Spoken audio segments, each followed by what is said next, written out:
인생과 명언 구독자 여러분 반갑습니다. 지난번에는 흔적도 없이 사라진 200년 거란 제국 고려를 침공한 거란 제국의 멸망이란 주제로 영상을 보내드렸는데요. 오늘은 귀주대첩, 강감찬 승리의 비밀 3차 고려 거란 전쟁이란 주제로 영상을 보내드리겠습니다. 우리나라 전쟁사의 3대 대첩, 살수대첩, 귀주대첩, 한산도대첩, 이중 귀주대첩에 대해 얼마만큼 아시나요? 귀주대첩은 고려와 거란의 기나긴 전쟁의 종지부를 찍은 전투이며 향후 100년 넘게 고려의 평화를 가져다준 결정적인 전투인데, 귀주대첩의 이모저모와 귀주대첩을 승리로 이끈 고려 구국의 영웅 강감찬에 대해 여러분들이 몰랐던 사실들을 알려드리겠습니다.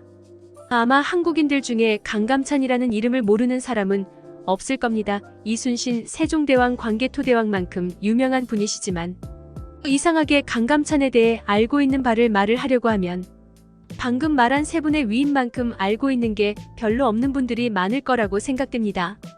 고려시대 자체가 현재 우리들에게 익숙하게 다가오지 못하기 때문인 것 같은데, 강감찬의 이야기를 해보자면 이렇습니다. 서울 지하철 2호선 노선도 중에 낙성대역이 있습니다. 낙성대학교라며 각종 드립으로 사용되지만 실제로는 대학교가 아니라 별이 떨어진 곳이라는 이름을 갖고 있는 곳으로 다름 아닌 강감찬의 출생지입니다. 강감찬이 태어날 때 하늘에서 별이 떨어졌다고 하는데, 이래서 강감찬이 태어난 이곳을 낙성대라고 부르는데요. 강감찬의 아버지는 태조 왕건을 도와 고려를 건국한 개국공신 조현병입니다. 집안도 빵빵하고 분명 어릴 적 재주도 남달랐을 텐데 어찌된 영문인지 과거를 보지 않다가 36살이란 굉장히 늦은 나이에 문과에 장원급제하였습니다. 그러나 무과가 아닌 문과? 이 당시 무과가 있지도 않았거니와 강감찬은 군부 출신이 아닌 엄연한 정치인 출신이며 장군이 아닌 문관입니다. 또 하나 이상한 건 집안도 좋고 과거 성적도 전교 1등이었는데도 이후 거의 20년 가까이 지방관직을 전전했습니다. 그 사이 고려는 거란족과 1차 전쟁을 겪고 서희가 외교 담판을 통해 강동 6주를 개척했는데요. 강조의정변이 일어나던 해 청군양 강감찬은 지금의 외교부 차관이 됩니다. 국왕이 교체되는 대규모 쿠데타가 일어나고도 탄핵되지 않은 걸 보면 이전까지 강감찬이 그렇게 정치권 핵심부에 연루되지는 않았던 듯합니다. 그로부터 1년 뒤에 2010년 거란족 황제가 직접 쳐들어오는 거란의 2차 전쟁이 터집니다. 강조가 직접 군대를 이끌고 거란족을 막으려다가 전사하고 거란족이 서경까지 내려오자 고려 조정은 당장 항복하자는 여론이 지배적이었으나 강감찬을 비롯한 소수만이 당시 고려 8대왕인 현종에게 일단은 피신을 가고 그 사이 끝까지 싸우면 승산이 있다고 강력하게 주장했습니다. 쿠데타로 강제로 추대된 현종이 대세를 거부하고 강감찬 의견에 따라 수도 개경을 떠나 남쪽으로 피신 가기로 한 걸 보면 현종이 강감찬을 상당히 신임했던 듯한데요. 현종이 전남 나주까지 피난 가는 과정에서 각종 도적대와 현종을 왕으로 인정하지 않으려는 무리들 때문에 현종은 정말 고생을 하고, 심지어 그의 측근들조차도 전부 현종을 떠날 때 강감찬은 끝까지 현종의 곁을 지킨 몇 안 되는 충신이었습니다. 이렇게 2차 전쟁 끝이 나고 현종은 강감찬의 공을 취하하며 이후 강감찬은 초고위 관직들을 역임하면서 고려의 재상이 됩니다. 강감찬은 동북면 국경지대로 가서 여진족들 문제를 처리하기도 했고 수도 개경의 나성이란 성벽을 두르는 작업에도 열을 올렸습니다. 거란족이 세 번째 침공을 해오기 1년 전에 강감찬은 고려 조정 내 2인자 벼슬에 올랐으며 군통수권까지 전담하게 됩니다. 이는 현종이 강감찬에게 압도적인 권력을 밀어주었다기보다는 언젠가 찾아올 거란족의 공격에 대비하기 위한 것이었습니다. 강감찬은 동북면으로 가서 여진족 문제를 처리한 것도, 수도 개경의 나성이란 성벽 공사 작업을 강화한 것도 다 이런 이유였죠. 거란족이 쳐들어올 거란 걸 어떻게 알았냐 하면 2차 침공 때 고려 국왕이 거란족 황제에게 직접 찾아가 인사를 드리겠다고 하고 거란을 돌려보냈는데 안 갔던 것인데요. 거란족 황제는 2차 때 군사들만 잃었지 얻어간 게 하나도 없었습니다. 그러면 다시 쳐들어올 거란 걸 예상할 수밖에 없었죠. 1. 2차 전쟁은 강조의 정변으로 인해 국내 상황이 어수선할 때 갑자기 침략을 받은 거라 제대로 된 반격을 하기가 힘들었습니다. 거란족 황제의 무리한 진군과 북쪽 국경선의 고려의 맹렬한 저항이 없었으면 진짜 고려가 위험했는데요. 그러나 2차 이후론 상황이 달랐습니다. 현종도 어엿한 카리스마 군주가 되어 고려의 제도 이것저것을 개혁하며 고려의 중앙 집권화 정책을 밀고 나가고 강감찬을 포함한 유능한 인재들의 활약으로 안정이 되어 있었으며 강감찬은 차라리 거란족이 쳐들어와서 이번에야말로 본때를 보여줘야 거란족이 다시는 안 쳐들어오지라고 생각하고 있었습니다. 여기에 거란족의 요나라와 고려 국경 사이에서 작은 국지전들이 계속 일어나고 있었고요. 1018년 12월 거란족의 소배합이 이끄는 거란군 10만 명이 국경을 넘습니다. 현종은 강감찬을 상원수로 2차 거란 전쟁 당시 서경을 지키는 영웅 강민첨을 부원수로 삼습니다. 고려시대에도 군총 지휘관을 문관으로 임명했기 때문에 강감찬이 군부장교가 아님에도 상원수로 임명이 된 거죠. 이렇게 강감찬, 강민첨이 이끄는 고려 군대는 무려 20만이나 되었는데요. 뭔가 우리는 늘 침략을 받으면 소수의 병력으로 다수의 병력을 막기만 했지만 3차 거란 전쟁 때는 우리가 압도적으로 병력이 많았습니다. 고려군은 일단 국경지대로 가서 2차 거란 전쟁 당시 양규가 지켜냈던 그 흥화진에서 매복작전으로 거란군을 격파합니다. 이 전투에서 수공을 했다고 하는데 지금은 사실상 폐기된 주장입니다. 첫 전투에서 기세가 크게 꺾인 소배합은 2차 때와 똑같은 실수를 하는데 강감찬의 부대를 무시하고 그냥 개경까지 곧장 진격하는 것이었습니다.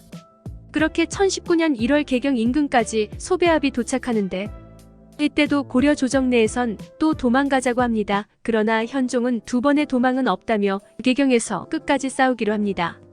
소배합의 거란군은 북쪽에서 개경으로 내려오기까지 얼마나 춥고 배고팠겠습니까?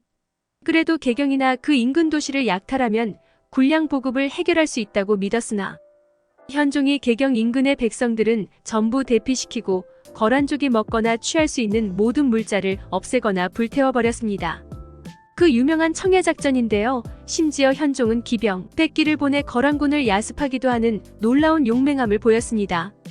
먹을 게 없고 군량이 없는데 무슨 수로 싸웁니까? 가뜩이나 1월이면 얼어 죽을 날씨인데 사기가 떨어질 대로 떨어지죠. 소배합은 별수 없이 회군 명령을 내립니다. 밑에 국경지대에 있던 강감찬의 고려 주력군은 거란족이 돌아가는 거니까 그냥 보내줘도 되는데 그러면 나중에 또 쳐들어온다고 생각한 강감찬은 전 병력을 강동 6주 중 한 곳이었던 귀주 들판에 진을 치고 기다립니다. 귀주에 고려군이 있다는 정보를 접한 소배합은 거란군을 일부러 고려군의 진영보다 지형이 조금 더 높은 구릉지대에 진을 칩니다. 고려군과 거란군 사이에는 강이 하나 있었는데 이 거란군은 고지대를 점유하고 있기 때문에 고려군을 도발해서 강을 건너게 하는데 일방적으로 화살 세례를 퍼부으면 거란족 입장에서 승산이 있었습니다.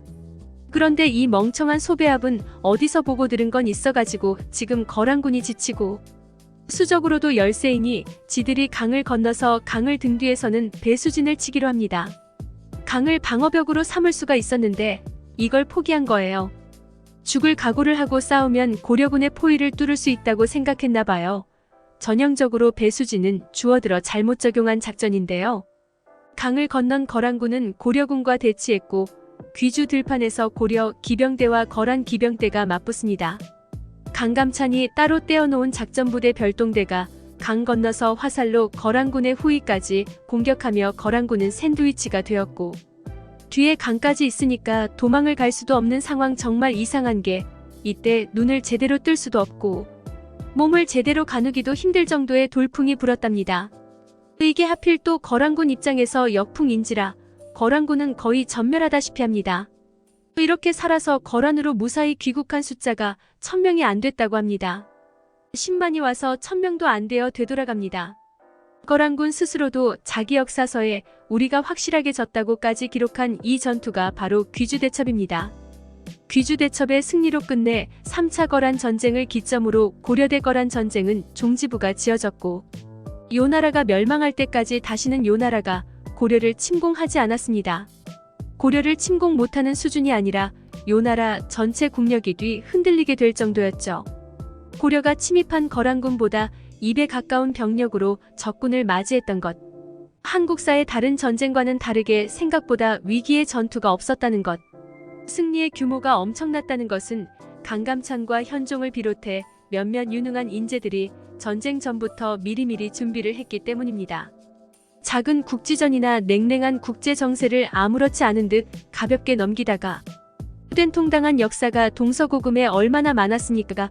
강감찬의 귀주대첩은 뛰어난 해안으로 국방에서만큼은 긴장을 늦추지 않는 태도와 국제 정세를 완벽하리만큼 파악하고 있던 가장 좋은 사례로 손꼽혀야 하지 않을까 합니다.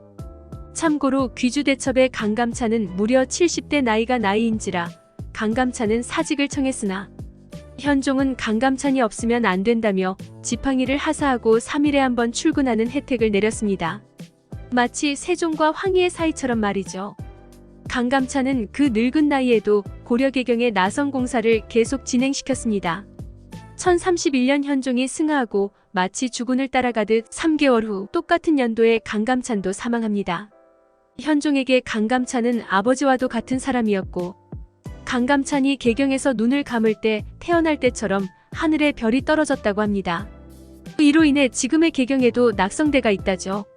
인생과명원 유튜브 구독자 여러분, 오늘의 영상은 여기까지입니다.